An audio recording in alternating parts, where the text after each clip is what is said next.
మీ business ఏదైనా మీ ఊర్లో promotion చేయాలంటే అది సుమన్ టీవీతోనే సాధ్యం. ఇప్పుడే సంప్రదించండి.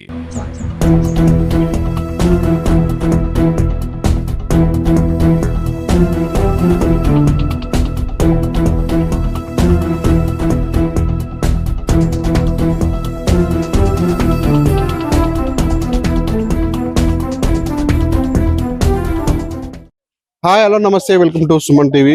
మహబూబ్ జిల్లా రెడ్డాల శివారు ఉన్నటువంటి సోమ తండాలో గత 3 రోజుల క్రితం ఒక వివాహిత మహిళ స్వరూప ఎవరుతుందో ఆమె తన కూతురికి ఆరోగ్యం బాగాలని చెప్పి తనకు ఫోన్ చేయడంతో అక్కడి నుంచి మహబూబ్ నుంచి తన సోమ తండా నుంచి వరంగల్ వెళ్ళింది. తన బిడ్డని మాట కలుసుకునే నేపథ్యంలో అనిల్ అనే ఒక వ్యక్తి స్వరూపని బండి మీద నుంచి ఇక్కడి నుంచి హైదరాబాద్ తీసుకెళ్లాడు. అక్కడి నుంచి నాగోల్కి ఉన్నటువంటి ఏరియా తీసుకెళ్లాడని తెలుస్తుంది. అక్కడ తీసుకెళ్లిన క్రమంలో కూడా మరి వారి మధ్యలో ఏం జరిగిందని మనకు అనుమానాస్పదంగా అయితే మనకు అనిపిస్తుంది.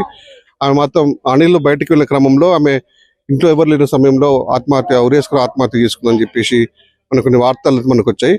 ఆ సంఘటన తెలియడంతో అక్కడ నుంచి సమాచారం ఏదైతే అనిల్ వాళ్ళ ఇంట్లో రూమ్ లో ఆత్మహత్య చేసుకున్న స్వరూపాన్ని సమాచారం చేసుకున్నటువంటి అనిల్ కుటుంబ సభ్యులు సొమ్ముతాండ ఉంటే వాళ్ళకి సమాచారం రాగానే ఇక్కడ ఇల్లు మొత్తం కూడా వాళ్ళు ఖాళీ చేసుకొని ఇంట్లో కూడా సామాన్ ఇంట్లో డోర్లు కూడా అట్లా వదిలిపెట్టేసి వీళ్ళు ఇక్కడ నుంచి రాత్రి ఇక్కడ నుంచి వేరే చోటు మొత్తం పరారాయని తెలుస్తుంది. మరి ఎందుకు జరిగింది ఈ విషయము అనే సంఘటన మొత్తం సోమతంలో తీవ్ర చర్చ నడుస్తుంది.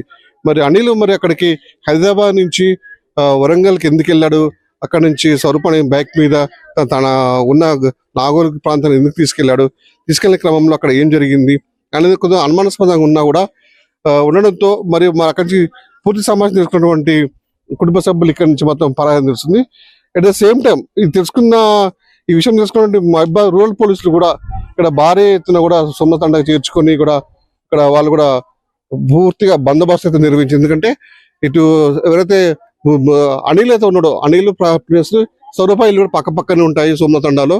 వీళ్ళు అంటే గత చిన్నప్పటి నుంచి కూడా వీళ్ళ మధ్య రిలేషన్స్ ఉన్నాయి. ప్రతిది కూడా వీళ్ళు షేర్ చేసుకుంటారు. ఆర్థిక లావాదేవీలు కానీ స్వరూప బంగారం కూడా వీళ్ళు తాకట్టు పెట్టుకుని చాలా సందర్భాల్లో వ్యవసాయ పనులు వాడుకుందని తెలుస్తుంది. ఈ నేపథ్యంలో కిషన్ అనిల్ వాళ్ళ నాన్న కిషన్ కూడా వాళ్ళు మాలో వచ్చే స్వరూపాన్ని కూడా డబ్బులు ఇవ్వని చెప్పేసి బంగారం ఇవి తాకట్టు పెట్టుకుని చెప్పేసి కూడా చాలా సార్లు అంటే బలవంతం చేశాడు డబ్బుల కోసం అని చెప్పేది. అతను నన్ను ఇవ్వరు, నాకు పాప ఉంది, బాబు ఉన్నాడు, భర్త అంత అమాయకుడు, మేము ఎలా బతకాలి అని చెప్పేసి కూడా చెప్పిన సందర్భంలో కూడా వాళ్ళని ప్రతిసారి కూడా ఇటు కిషన్ మరియు అనిల్ ఇద్దరు తండ్రి కొడుకులు కూడా డబ్బుల కోసం కానీ బంగారం కోసం కానీ తీవ్రంగా వాళ్ళు ఇబ్బందులకు గురి చేసేవారని తెలుస్తుంది.